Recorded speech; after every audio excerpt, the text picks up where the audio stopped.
पिछली बार हमने समझा कि संसार में सिर्फ दो ही रास्ते हैं, एक पकड़ने का और दूसरा छोड़ने का, एक डूबने का और दूसरा तैरकर निकल भागने का। लेकिन जीवन में जब तक हम इस नतीजे पर नहीं आ जाते कि यह दुनिया जिसमें हम रह रहे हैं वह अपने आप ही नहीं बन गई और इसे बनाने वाला भी कोई है, तब तक तो इस संसार में हमारे पास सहज ही सिर्फ एक ही रास्ता बचता है, एक ही विकल्प रह जाता है, और वह यह है कि हम इस दुनिया में डूबकर इसी के नश्वर पदार्थों के संग्रह, संचय और उपभोग में अपना यह जीवन खत्म कर दें, अपनी इसी दुनिया को स्वर्ग बना देने की कोशिश करें तथा इंद्रियों के श्रेष्ठतम सुखों की प्राप्ति, हर्षोल्लास व आमोद प्रमोद की सिद्धि को ही अपने इस जीवन का लक्ष्य बना ले। एक अनाथ और लावारिस दुनिया में इससे बेहतर कुछ और कोई सोच भी क्या सकता है? अगर वह सोचता भी है तो या तो वह मूर्ख समझ लिया जाएगा या फिर पागल। तो इस तरह इस संसार में सिर्फ दो ही रास्ते हैं। यदि आप किसी ऊंची सत्ता के अस्तित्व में भरोसा रखते हैं तो वह आपको आध्यात्म की ओर ले जाएगा, और यदि आप इसे लावारिस मानते हैं तो इसका नैसर्गिक बहाव अपने आप ही आपको दुनिया की ओर ढकेल देगा। एक तीसरा रास्ता भी है, बीच का, अनिश्चय का, दुविधा का, या फिर अपनी ही मान्यताओं से समझौते का। यह रास्ता सब कुछ जानते समझते हुए भी अनजान और मासूम बने रहने वालों का रास्ता है। यह तीसरा रास्ता, जो कि सच में कोई रास्ता है ही नहीं, सबसे खतरनाक, सबसे भयावह है। इस दुनिया का सबसे बड़ा हिस्सा इसी तीसरे मिथ्या रास्ते का अनुयायी है, शायद 80% से भी ज्यादा।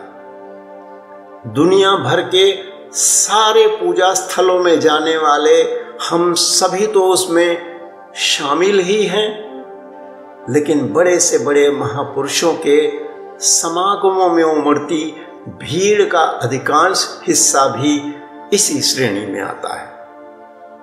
इनमें से ज्यादातर को या तो उस ऊंची सत्ता के होने में सच में भरोसा ही नहीं है, और वे बस इस भीड़ का इसलिए हिस्सा बन गए हैं क्योंकि एक तो बहुमत इसी ओर है, सो अपने समाज में प्रतिष्ठा और सामंजस्य बनाए रखना आसान हो जाता है, और गलती से कहीं सच में ही उस परमात्मा का होना सच हो गया तो उसके सामने भी दावा कर पाएंगे कि मैं नास्तिक नहीं था।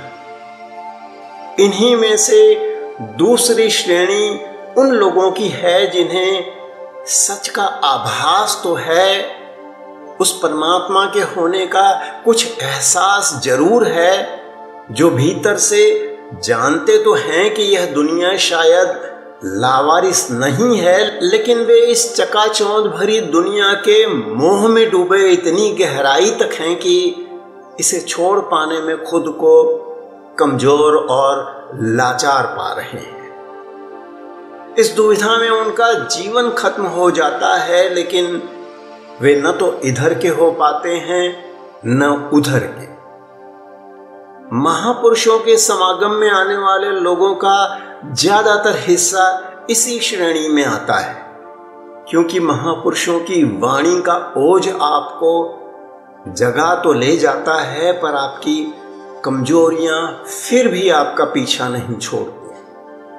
तो सब कुछ जान समझकर भी अनजान बने रहने में ही आप अपनी भलाई समझते हैं, क्योंकि जिस दिन भी उसके होने के सच को मान लिया, उस दिन सब कुछ छोड़ना होगा, और सब कुछ छोड़ने का मतलब है अपने ही हाथों से अपना ही गला दबा देना। तो ऐसा करने का साहस हम में से कितनों में है? हम में से जो लोग भी अभी इस नश्वर संसार के छलावे, भुलावे और बहकावे में फंसे हुए असलियत से अनजान हैं, जिनमें अभी परमार्थ की जोत नहीं जगी, उनके लिए तो इस संसार सागर में उतरकर इसके बहाव का हिस्सा बन जाना ही स्वाभाविक मार्ग है। लेकिन जो लोग तीसरे रास्ते का हिस्सा हैं, उनका तो भगवान ही मालिक है। किंतु जिन भाग्यशालियों में परमार्थ की जोत जग गई है, उन्हें जान लेना चाहिए कि मानव जीवन का सिर्फ और सिर्फ एक ही उद्देश्य है, और वह है परमात्मा की प्राप्ति। बाकी सब कुछ सिर्फ इस कीमती समय की, इस अनमोल अवसर की बर्बादी है। इस जीवन को चलाने भर के लिए भी आप जो कुछ कर रहे हैं, उसके मजबूरी होने के बावजूद, उससे छुटकारा न होने के बावजूद भी, वह भी इस कीमती समय की बर्बादी है। मैं यह बिल्कुल नहीं कह रहा कि आपको जीवन निर्वाह के लिए कोशिश नहीं करनी। मैं सिर्फ इतना ही कह रहा हूं कि वह जरूरी होते हुए भी, मजबूरी होते हुए भी शरीर का पोषण तो करेगी, आपके असली उद्देश्य में एक पूरक का काम भी करेगी, लेकिन आपको अपने मार्ग पर आगे बढ़ने में आपकी कोई सीधी मदद नहीं करेगी। तो इस तरह मैं यह कहना चाहता हूं कि जब जीवन निर्वाह तक के लिए की गई कोशिश भी इस अनमोल अवसर की बर्बादी ही है, तो फिर भोग विलास में व्यर्थ गंवा दिए गए समय का तो कहना ही क्या। पिछली बार हमने उन कारणों को समझा कि परमार्थ के रास्ते पर पूरा जीवन चलने का भ्रम पालते हुए भी हमारे जीवन में परमार्थ का पत्ता भी क्यों नहीं खड़कता। हमने यह भी समझा कि बातों से कुछ नहीं होगा, कहीं जाने भर से कुछ नहीं होगा, किसी भीड़ का हिस्सा बनने भर से कुछ नहीं होगा। जब भी होगा, जो भी होगा, वह कुछ ठोस कदम उठाने से होगा। शुरुआत सिर्फ तब ही होगी जब हम सच में चलना शुरू करेंगे। आज हम जानेंगे कि सच में चलने की शुरुआत कैसे हो सकती है, इस शुरुआत का सही तरीका क्या है, यह सब होगा कैसे। मुश्किल दिखाई देता अध्यात्म बहुत ही आसान है अगर उसका आधार समझ लिया जाए, अगर उसका विज्ञान समझ लिया जाए। दरअसल अध्यात्म परमात्मा को पाने का मार्ग है, यह कहने के बजाय अगर यह कहा जाए कि आध्यात्म दुनिया और इसके बंधनों से मुक्त होने का रास्ता है, तो कहीं अधिक सही होगा। ध्यान से दोबारा सुने। आध्यात्म परमात्मा को पाने का मार्ग नहीं, बल्कि दुनिया और उसके बंधनों से मुक्त होने का रास्ता है। परमात्मा हमसे इसलिए दूर है क्योंकि हम दुनिया में फंसे हुए हैं। सो हमें परमात्मा को पाने की कोशिश करने के बजाय बस दुनिया और उसके बंधनों से आजाद होना है।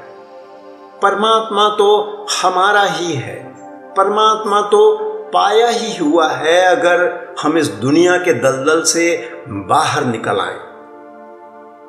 तो सारी कसरत बस इस रचना, उसके आकर्षणों तथा उसके बंधनों से आजाद होने भर की है, न कि परमात्मा को पाने की। और हम सब जानते भी हैं कि इस रचना, उसके आकर्षणों तथा उसके बंधनों से मुक्त हो लेना ही मुक्ति है। तो सबसे पहले इस भ्रम से बाहर निकलिए कि इन सारे बंधनों से मुक्त हुए बिना, इन्हें त्यागे और छोड़े बिना भी कोई परमात्मा को पा सकता है। ऐसा कभी नहीं हुआ, ऐसा कभी नहीं होगा। इस संसार के इन बंधनों से मुक्ति का अर्थ है धारा के विपरीत तैरना, जहां बहुत कुछ नहीं बल्कि धीरे धीरे सब कुछ छोड़ना है, सब कुछ त्यागना है, जो बिल्कुल आसान नहीं है। और इसीलिए दुनिया के इन बंधनों से मुक्ति का यह काम दो तरफा करना होगा। यह सिर्फ साधना से नहीं होगा, अकेले अभ्यास के भरोसे नहीं हो पाएगा। इसके लिए विवेक का इस्तेमाल करना होगा और अपने जीवन के मौजूदा ढांचे को भी बदलना होगा। ऐसा नहीं हो सकेगा कि आप रोज सुबह अभ्यास में बैठें और फिर सारा दिन वही सब करें जो एक दुनियादार करता है और फिर भी कामयाब हो जाएं। यह ठीक ऐसा ही है कि आप रोज सुबह अपने मकान के ओवरहेड टैंक में पानी पंप करें और घर से निकलते वक्त घर के सभी नलों को खोलकर निकल आए। जब तक आप घर लौटते हैं टंकी खाली हो चुकी होती है। आप रोज यही दोहराते रहें, पर इससे होगा क्या? जिस ध्यान को आपने सुबह मेहनत करके कुछ इकट्ठा किया, उसी ध्यान को दिन भर बेलगाम छोड़ दिया। दिन भर में फिर से यही ध्यान इतने कूड़े करकट इकट्ठा कर लेता है, इतना फैल जाता है कि अगले दिन सुबह फिर से वही कसरत करनी पड़ती है जो एक दिन पहले की थी। और यही सिलसिला जीवन भर चलता रहता है। रोज सुबह मेहनत करके ध्यान को इकट्ठा करिए और फिर सारा दिन उसे फिर से फैलाइए और फिर से बिखेरिए, तो फिर जहां थे वहीं के वहीं रह गए। तो सबसे पहले आपको अपने विवेक का इस्तेमाल करके अपने भीतर इस सच्चाई को उतारना है कि आपके जीवन का लक्ष्य दुनियावी नहीं है।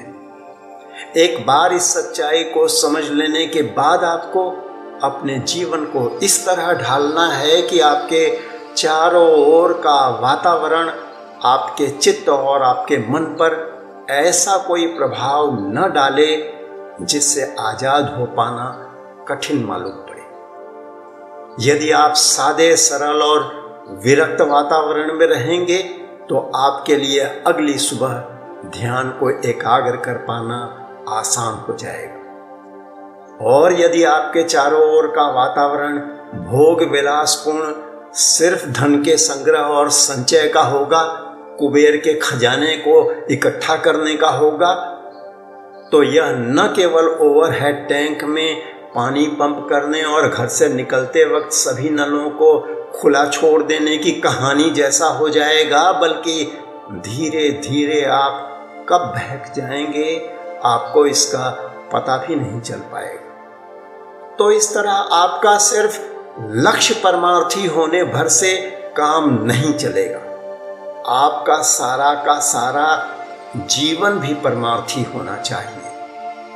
अगर हम अभ्यास को काफी वक्त देते हैं लेकिन न तो अपने विवेक का इस्तेमाल करते हैं और न ही अपने जीवन में कोई बदलाव ले आते हैं, तो सारा बोझ अकेले अभ्यास पर आ जाएगा और बहुत लंबे समय तक तो यह पता भी नहीं चल पाएगा कि अभ्यास में बैठने का कोई फायदा भी हो रहा है या नहीं, क्योंकि सब कुछ छोड़े बिना तो किसी भी हाल में भीतर नहीं जाया जा सकता। फिर चाहे यह काम विवेक से पैदा हुई समझ और जीवन में लाया गया बदलाव करे या फिर बहुत लंबे समय तक बिना थके बिना रुके लगातार किया गया अभ्यास करे। और सिर्फ अभ्यास के भरोसे चलने पर लगने वाला यह लंबा समय कई जन्मों का हो सकता है। तो बिना विवेक के किया गया अभ्यास कछुआ चाल नहीं, केचुआ चाल चलता है, अर्थवॉर्म की स्पीड से सिर्फ रेंगता है, जबकि विवेक अभ्यास के काम को बहुत आसान बनाता है। बिना विवेक के प्रगति की गति इतनी धीमी और रास्ता इतना लंबा हो जाएगा जिसकी कल्पना करके भी कपकपी आने लगेगी। इसलिए विवेक का इस्तेमाल करके जीवन को बदलना बेहद जरूरी है। विवेक का इस्तेमाल करके लाए गए बदलाव से न केवल अभ्यास का काम आसान हो जाएगा बल्कि उसमें बढ़त और बरकत भी आएगी। कोशिश दो तरफा होगी तभी सफलता मिलेगी। मोटे मोटे बंधनों को तो अपने विवेक का इस्तेमाल करते हुए अपने जीवन में बदलाव लाकर अपने ही हाथ से खोलना होगा। फिर इन्हीं बंधनों के सूक्ष्म रूप को अभ्यास के द्वारा नष्ट करना होगा। इस तरह आधा काम विवेक से होगा और बाकी आधा साधना और अभ्यास से। दोनों एक दूसरे के पूरक हैं, दोनों साथ साथ चलेंगे। विवेक का अर्थ है मन को इस सच्चाई को समझाना कि परमात्मा को पाने का सीधा मतलब सब कुछ छोड़ना है। जब तक आप इन्हें छोड़ने की जरूरत को नहीं समझते तब तक एक और आपका अभ्यास इन बंधनों को ढीला करने की कोशिश करेगा, तो दूसरी ओर मन इन्हें दुगनी ताकत से और मजबूती से पकड़ने का प्रयास करेगा। आपका अभ्यास आपको पूरब की ओर ले जाने की कोशिश करेगा और आपका मन दुगनी ताकत से आपको पश्चिम की ओर ढकेलेगा, फिर से इसी दुनिया की ओर खींचेगा। और यदि आप अकेले विवेक से इसे छोड़ने का प्रयास करेंगे तो यह तो करीब करीब असंभव ही है। विवेक हमारे मन को चाह और मोह को छोड़ने की जरूरत समझाकर उसे छोड़ने को मना तो सकता है, राजी तो कर सकता है, लेकिन चाह और मोह को खत्म नहीं कर सकता, उसके बीज को नष्ट नहीं कर सकता। चाह और मोह तो अभ्यास से ही कटेंगे। मोह को जड़ से काटने की ताकत सिर्फ अभ्यास में ही है, लेकिन विवेक अभ्यास का काम कई गुना आसान जरूर कर देता है। जब आपका विवेक सच में जाग गया तब आपकी कोई इच्छा नहीं रह गई, अब रह गई सिर्फ जीवन की जरूरतें, और तब जीवन निष्काम हो गया।